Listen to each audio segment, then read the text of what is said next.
Notre Dieu, notre Père, nous réclamons ta présence au milieu de nous, nous réclamons ta présence au-dedans de nous, et nous te prions de nous parler aujourd'hui par ton Esprit, pour nous accorder cette grâce de nouveau regarder à Jésus, notre divin Sauveur. En son nom, nous te prions. Amen. La lecture biblique, 1 Corinthiens 10, versets 11 et 12. Ces choses leur sont arrivées pour servir d'exemple, et elles ont été écrites pour notre instruction, à nous qui sommes parvenus à la fin des siècles. Ainsi donc, que celui qui croit être debout prenne garde de tomber. Que l'Éternel bénisse sa parole. Un jeune prédicateur raconte ce qui se passait dans son enfance. Lui et son frère avaient pris la mauvaise habitude de se disputer tout le temps, en permanence. La dispute constante. Alors leur père a essayé de les raisonner. Ça n'a rien donné. Il leur a donné des fessées. Ça n'a pas donné grand-chose. Un jour, l'un d'eux qui avait pris une fessée, à la fin s'est dit « Oh, ça n'a pas fait mal. » Grave erreur. La fois suivante, son père s'est assuré que ça produisait l'effet désiré. Mais non, même pas. Alors on leur a retiré des privilèges, on les a punis. Enfin, il a tout essayé. Rien n'a fonctionné. Une année, ils sont partis en vacances. Et comme d'habitude, ils se sont disputés comme chien et chat. Finalement, le père les appelle. Ils se sont dit « Ah, on va encore ramasser quelque chose cette fois-ci. » Et quand leur père s'est approché d'eux, avant qu'ils puissent parler, il a vu des larmes dans son visage. Ils ont été affolés. Le père n'a pas dit grand-chose. Ils n'ont pas eu de fessée, pas de punition, rien. Mais cet auteur raconte que ce qu'ils ont vu sur le visage de leur père, les larmes qui coulaient, ont été une punition pire que toutes les autres. Parce que tout d'un coup, ils ont compris qu'ils étaient en train de faire en permanence de la peine et de la souffrance à quelqu'un qui les aimait et qu'ils aimaient. Cet incident a résolu le problème. J'ai l'impression que dans notre vie chrétienne, c'est une leçon qu'on a besoin d'apprendre aussi. D'apprendre que notre situation, notre péché, notre faiblesse, nos erreurs, ce que nous sommes finalement à bien des égards, crée à Dieu une peine, une souffrance, parce qu'il sait ce que ça nous coûte. Il sait ce que ça a coûté. Mais vous savez, on ne tombe pas dans le péché, dans l'erreur, comme ça du jour au lendemain. C'est toujours le résultat d'une dégringolade, le résultat d'une succession d'événements, de choses qui arrivent et qui nous conduisent à ça. Et j'aimerais savoir ce qui me conduit à tomber. J'aimerais pouvoir en prendre conscience avant pour corriger, vous comprenez, de façon à ne pas tomber, à ne pas me laisser conduire étape par étape, dégringoler marche par marche jusqu'à ce que je tombe finalement. Et je crois que l'histoire de Pierre dans la parole de Dieu est une histoire qui nous permet de comprendre comment nous dégringolons d'une étape à l'autre vers notre chute dans le péché. Et est-ce que ça va vous étonner si la dégringolade de Pierre est en 7 étapes? Alors je vous propose de regarder cette histoire de Pierre dans l'Évangile selon Matthieu au chapitre 26. Évangile selon Matthieu chapitre 26, on arrive dans les dernières heures de la vie de Jésus sur cette terre, un moment particulièrement important pour l'histoire de l'humanité, l'histoire de l'éternité. Et nous trouvons la première étape de cette dégringolade dans l'Évangile selon Matthieu au chapitre 26, au verset 30, il est écrit ceci. Après avoir chanté les cantiques, ils se rendirent à la montagne des Oliviers.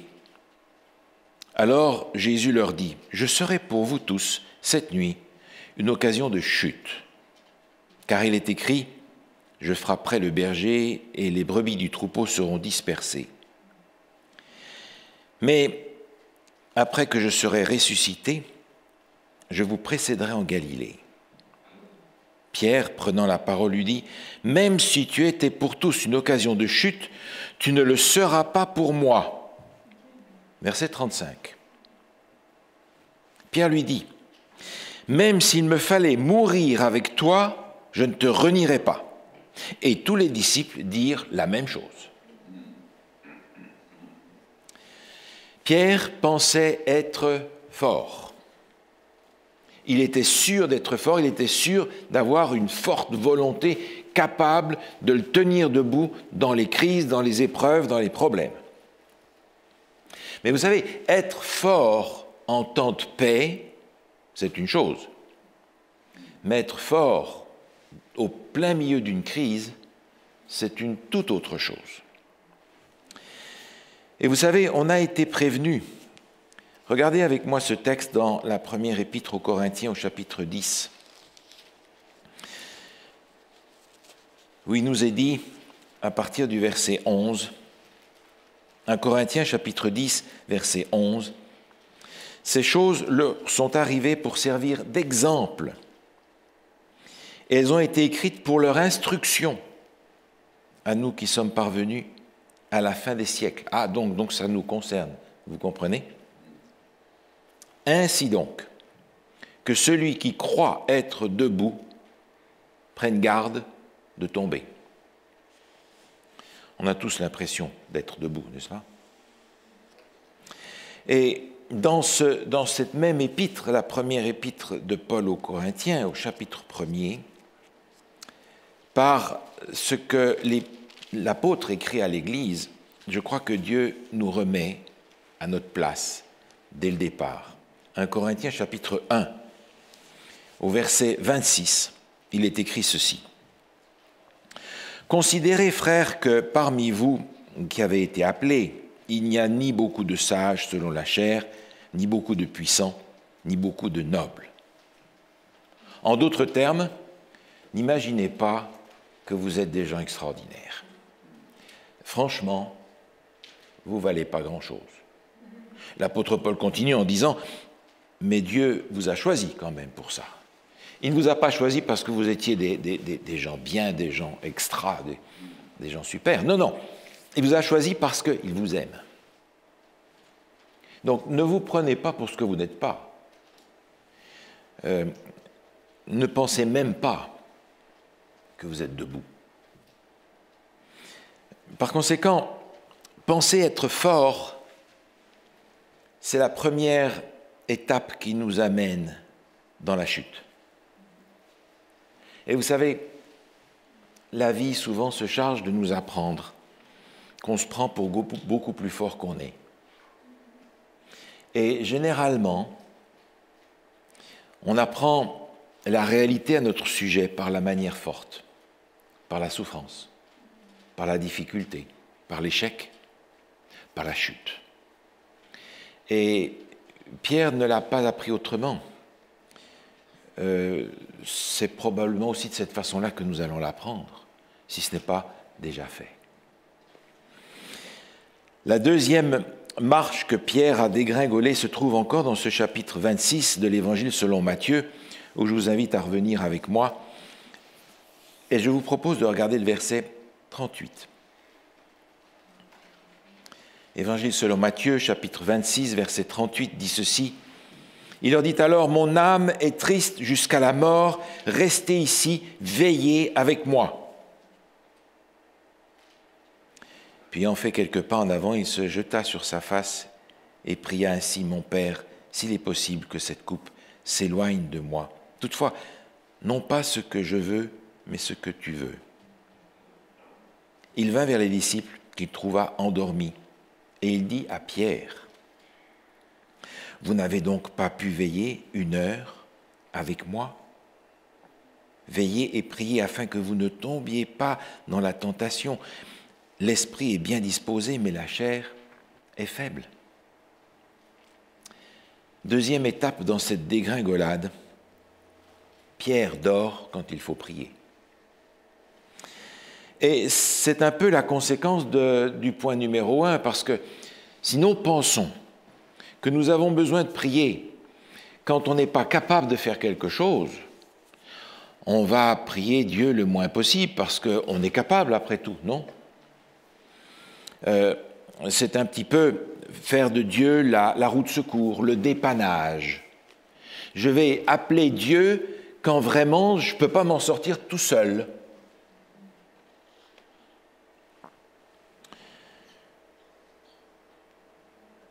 Si je viens à Dieu et que je lui dis « Seigneur, tu m'as dit que sans toi, je ne peux rien faire, je le sais.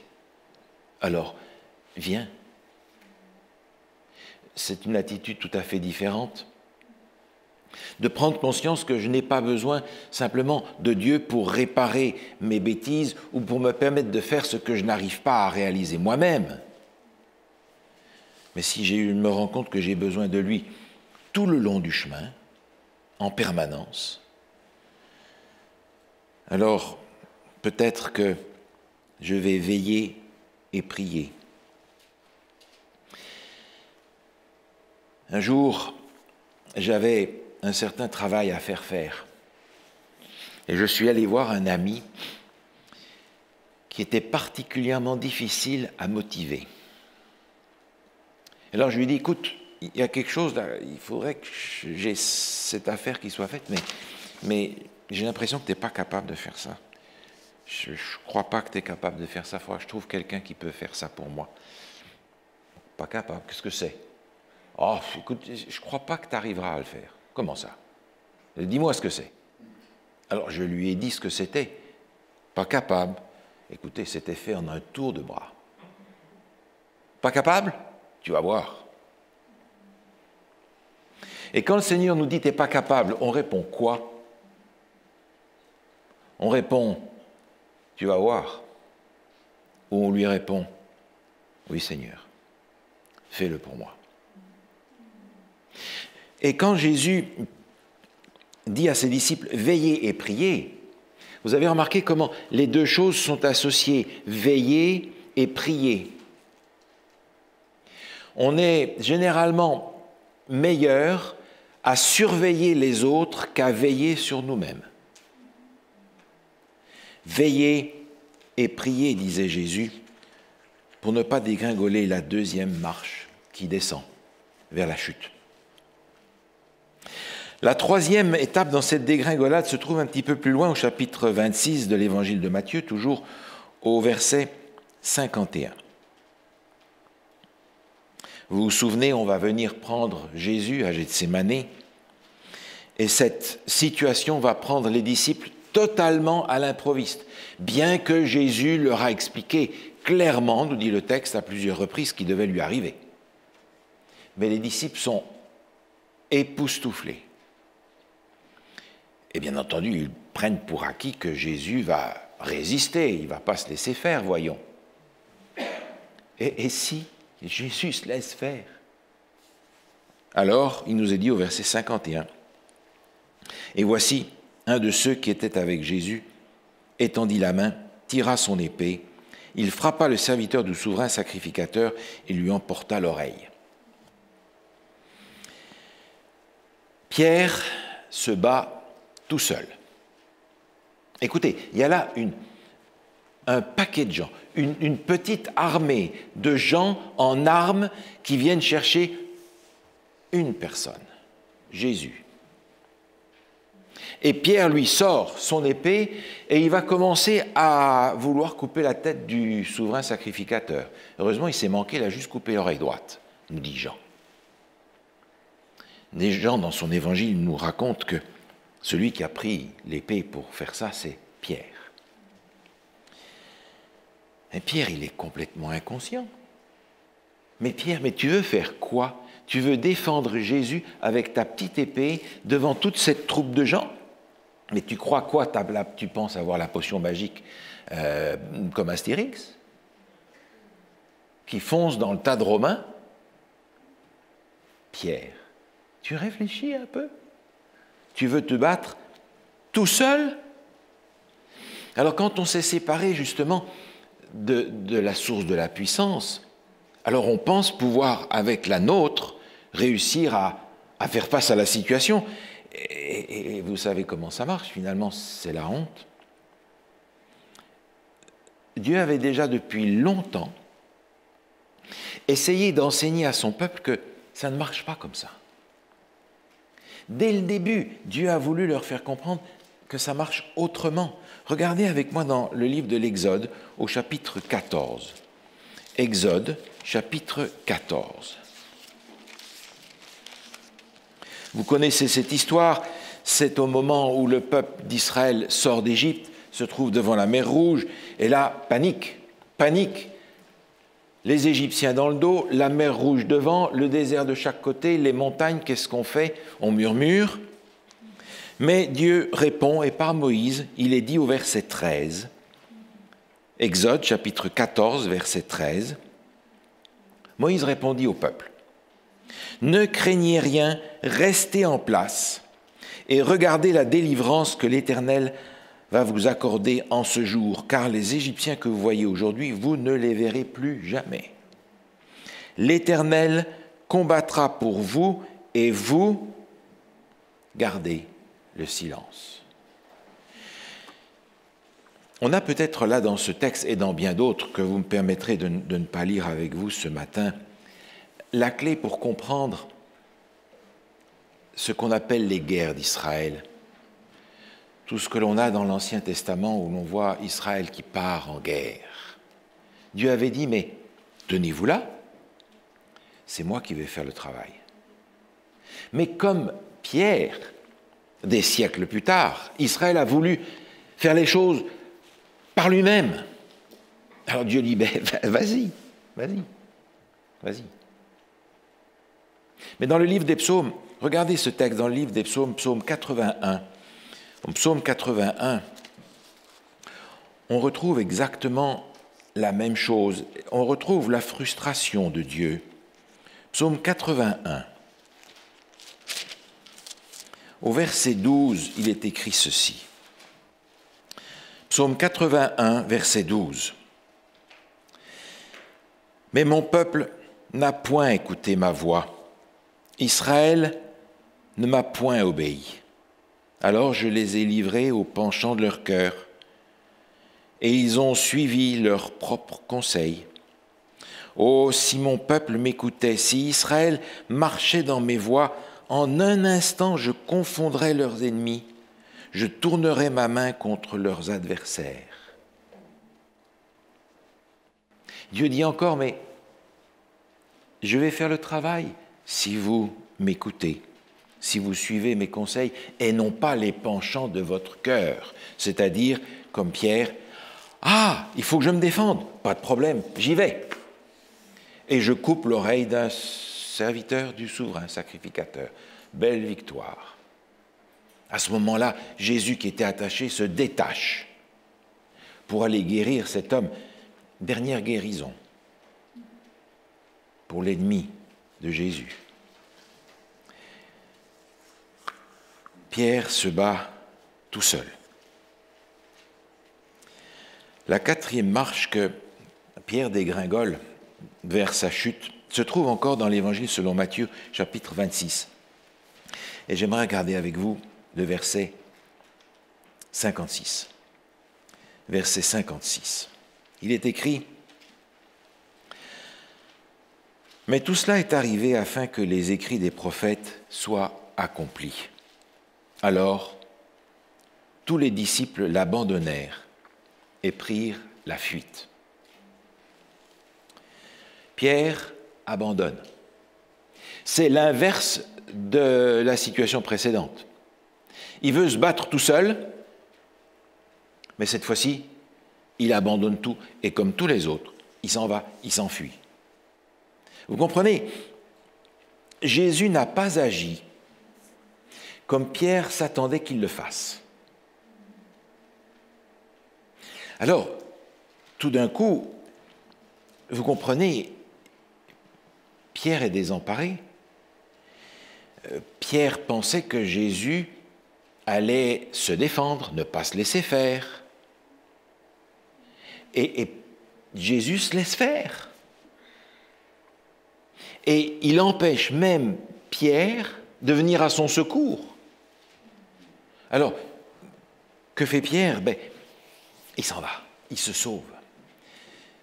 Pierre, qui déjà dans son cœur était dans les ténèbres, il court avec ses jambes.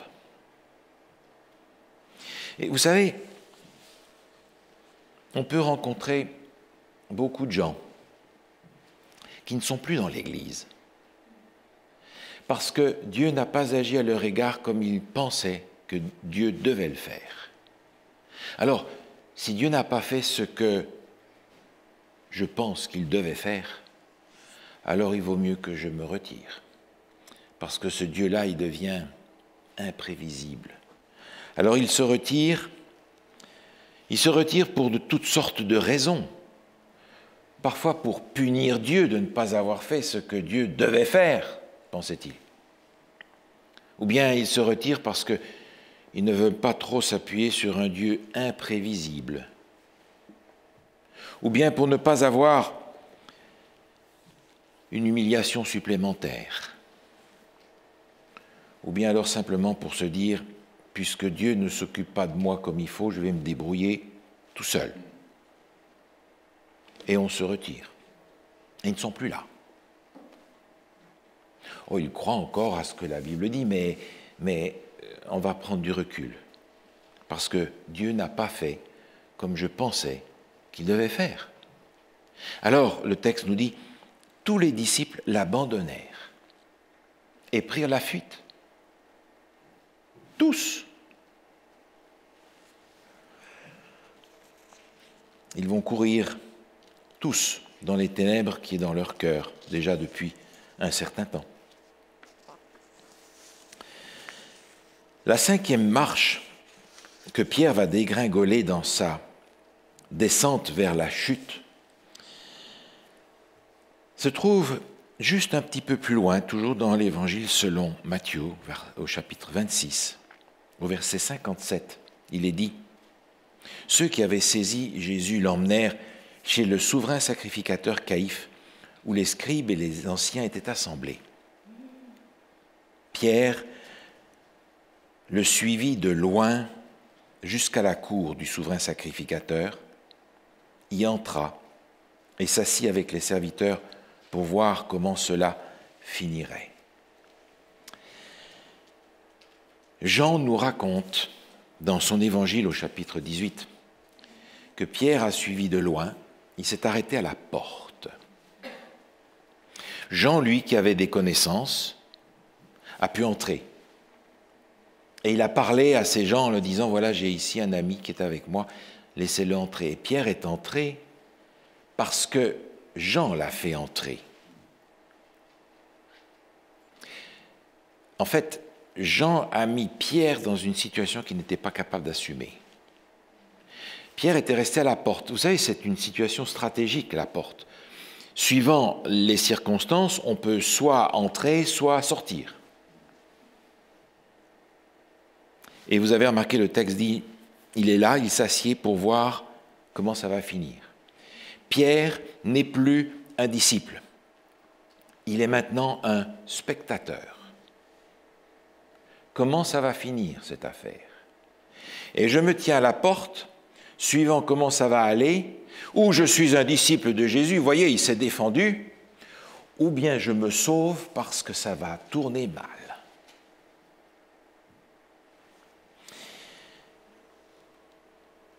Pierre a perdu confiance dans Jésus. Pierre a peur d'être associé avec lui. Pierre vit maintenant, par rapport à Jésus, le désengagement. Il n'est plus le disciple. Il regarde pour voir comment l'affaire va tourner.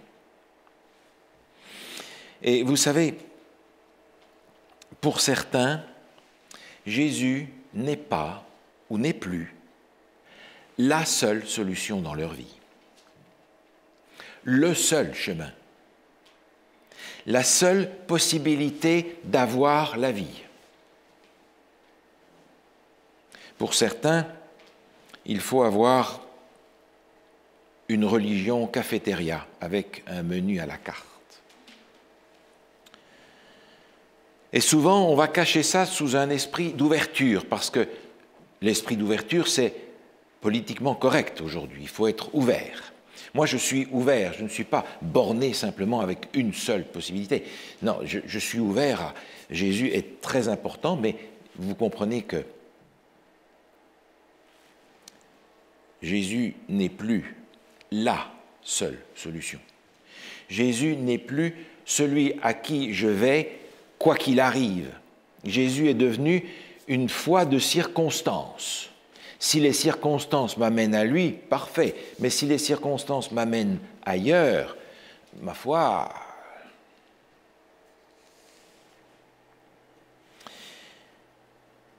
Je peux avoir peur de devoir rendre compte de la foi que j'ai ou de la foi que je n'ai pas. Donc, il vaut mieux que je ne sois pas trop un disciple. Un disciple, mais disons, pas à plein temps. Disciple à temps partiel. Un disciple ouvert. Pierre suit Jésus de loin. Parce qu'il a peur qu'en suivant Jésus de trop près, il soit obligé de faire comme Jésus, d'être comme Jésus, d'accepter ce que Jésus va lui demander de faire ou d'être. Donc on va le suivre de loin et à distance, on va pouvoir ajuster suivant comment la situation évolue. Parce que Pierre n'ayant plus confiance en Jésus, il va falloir qu'il se débrouille tout seul pour s'en sortir. Est-ce que je suis comme ça moi aussi? Dans le monde où on est, suivre Jésus de loin, parce que, vous comprenez, on ne sait jamais. La 6e marche que Pierre dégringole, j'aimerais la regarder dans l'évangile de Jean, au chapitre 18, où Jean est un peu plus explicite que Matthieu dans le récit de cette dégringolade. Évangile selon Jean, au chapitre 18, et au verset 18, l'apôtre écrit ceci. Les serviteurs et les huissiers qui étaient là avaient allumé un brasier, car il faisait froid, et ils se chauffaient. Pierre se tenait avec eux et se chauffait aussi. Pierre va se réchauffer au mauvais endroit. Pierre va se réchauffer au mauvais endroit parce qu'il va, nous dit le texte de Matthieu, s'asseoir avec les autres, les serviteurs du souverain sacrificateur, qui sont évidemment contre Jésus. Pierre va s'asseoir avec tous ceux qui sont refroidis déjà dans leur foi. Et il va se réchauffer au même feu auquel vont se réchauffer tous ceux qui sont déjà refroidis dans leur foi.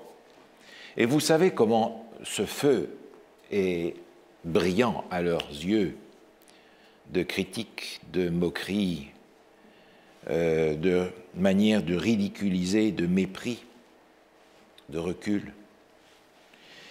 Pierre va se réchauffer à ce feu-là et il veut cacher son identité. Moi, je suis dans le paquet avec vous. Jean, lui, s'est mis à l'écart dans un coin, le plus près possible de Jésus. Mais Jean n'était pas avec tout le monde là. Il n'a pas eu besoin de se réchauffer, il avait une autre préoccupation. Pierre, lui, veut se cacher dans la foule. C'est-à-dire, je suis comme tout le monde.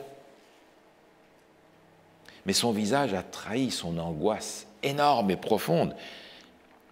Et c'est pour ça qu'il s'est soumis là à la tentation. Parce qu'il est venu se réchauffer avec les autres, au mauvais feu, au mauvais endroit. Il veut être avec les autres, mais pas tout à fait quand même avec les autres. Et dans notre allure extérieure, qu'est-ce qu'on veut donner comme message? Qu'on est avec les autres, même si dedans, c'est pas tout à fait comme ça? Jusqu'où est-ce qu'on va s'ajuster aux autres, à l'environnement, au monde où on est? Jusqu'où on va aller? Est-ce que c'est un ajustement extérieur pour tromper ou pour se cacher? Comment est-ce que nous réagissons? À quel feu est-ce que nous allons nous réchauffer? Et puis nécessairement, la marche suivante, elle se trouve dans l'Évangile selon Matthieu, au chapitre 26 et au verset 74. Vous vous souvenez qu'on va interpeller Pierre et on va lui dire, mais dis donc, tu es aussi avec eux, toi? Non, non. Moi? Non, non. Verset 74 dit, « Alors il se mit à faire des imprécations et à jurer, « Je ne connais pas cet homme. » Aussitôt, le coq chanta. Et Pierre se souvint de la parole que Jésus avait dite, « Avant que le coq chante, tu me renieras 3 fois. » Étant sorti, il pleura amèrement.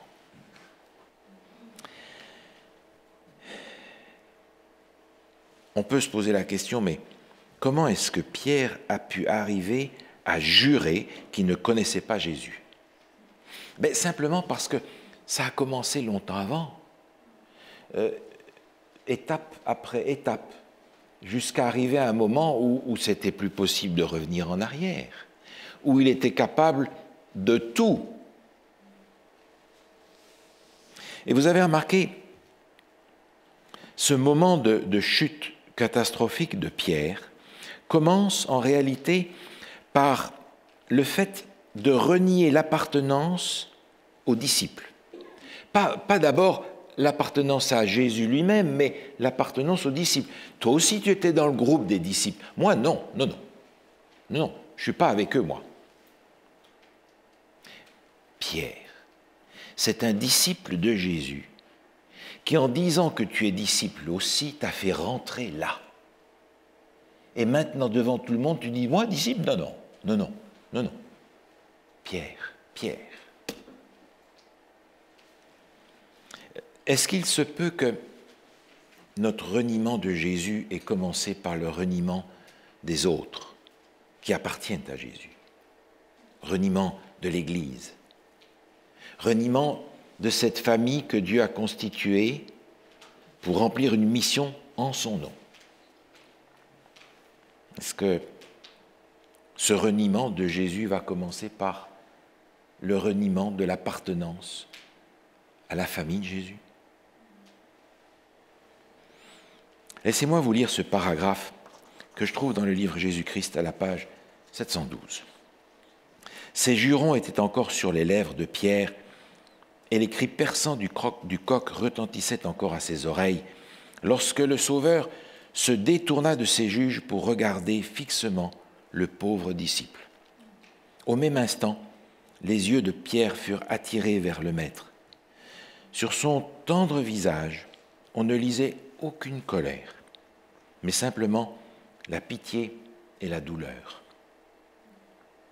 Le cœur du renégat fut percé comme par une flèche à la vue de ce visage pâle et souffrant, de ces lèvres tremblantes et de ce regard exprimant la compassion et le pardon. La leçon a été plus forte en voyant la souffrance de Jésus que par toutes les 1000 réprimandes ou toutes les fessées que Jésus aurait pu lui donner, comme ce père dont je parlais en commençant avec ces 2 garçons qui se disputaient. Pierre nous dit, le texte est sorti, il pleura amèrement. Il a couru Il a couru à Gethsémané. Et là où il s'est endormi, il s'est mis à genoux et il a prié. Ah, mais c'était juste un petit peu tard. Il a prié comme Jésus a prié. Et il a demandé à mourir. Parce que c'était trop. C'était trop. C'était pourtant une page importante dans la vie de Pierre. Une page que nous lisons aujourd'hui en nous demandant comment il y est arrivé, mais en lisant comme il faut, on se rend compte qu'il y est arrivé d'une façon très logique, étape après étape, une marche après l'autre, dans la dégringolade de Pierre. Vous savez, l'ennemi a 1000 manières de nous amener à dégringoler pour finalement tomber.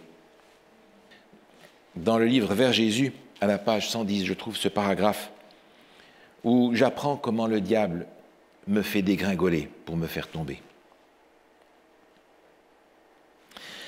Quand votre esprit s'arrête sur le moi, il se détourne de Jésus, la source de toute force et de toute vie.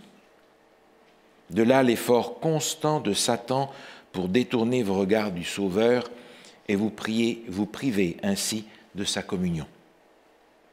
Il s'efforcera de vous distraire de l'objet de votre contemplation par les plaisirs du monde, par les soucis, les soins, les tristesses de la vie, par les fautes des autres, ou même par vos propres fautes et imperfections.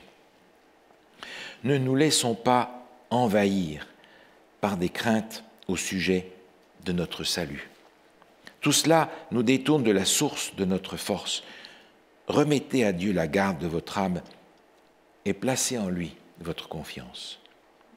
Vous avez remarqué, il y a ici 5 choses qui sont décrites comme des outils que l'ennemi utilise pour nous faire dégringoler. Les plaisirs du monde. Et ne me dites pas que nous, chrétiens, les bons et les parfaits, nous sommes à l'abri de ça. Deuxièmement, les soucis, les soins, les tristesses de la vie. Ne me dites pas que nous n'en avons pas. Troisièmement, par les fautes des autres. Quatrièmement, par nos propres fautes. Et cinquièmement, par des craintes au sujet de notre salut. Vous reconnaissez là des outils que l'ennemi utilise avec vous, il les utilise avec moi, vous savez. Remettez à Dieu la garde de votre âme et placez en lui votre confiance. Pierre a dégringolé en 7 étapes. Et je me pose aujourd'hui la question, est-ce que je suis en train de dégringoler, moi aussi, d'une certaine manière? Est-ce que je suis en train de vivre l'une ou l'autre de ces étapes qui m'amènent à descendre et à renier Jésus d'une manière ou d'une autre? Oh, je ne vais pas le renier peut-être d'une façon aussi flagrante que Pierre. Peut-être que ça ne se verra même pas. Mais reniement néanmoins. Alors, j'ai besoin d'apprendre la leçon de Pierre pour voir si, dans ma vie, je suis quelque part en train de dégringoler le long de cet escalier de 7 marches qui descend jusqu'à ce que je m'écrase en bas. Est-ce que je me sens fort, capable?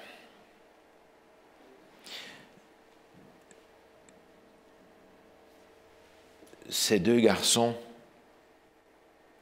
ont appris la leçon en voyant la souffrance sur le visage de leur père.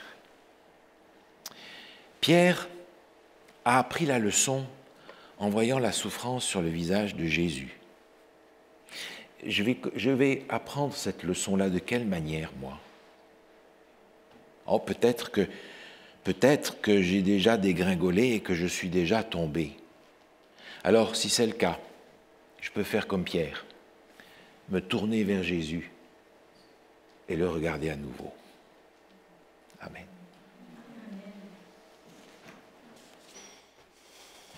Notre Dieu, notre Père, nous te remercions de ce que ces choses ont été écrites pour notre instruction, nous qui sommes parvenus à la fin des temps et qui avons aussi la tendance à penser que nous sommes debout alors que nous sommes prêts à tomber. Seigneur, nous te prions de nous donner ton esprit pour que nous soyons clairvoyants à notre sujet, honnêtes par rapport à nous-mêmes, capables de voir si nous sommes en train de dégringoler. Donne-nous, Seigneur, la grâce de nous arrêter dans cette chute libre et de revenir à toi et d'accepter que sans toi, nous ne pouvons rien faire. Accorde-nous, Seigneur, cette grâce au nom de Jésus. Amen.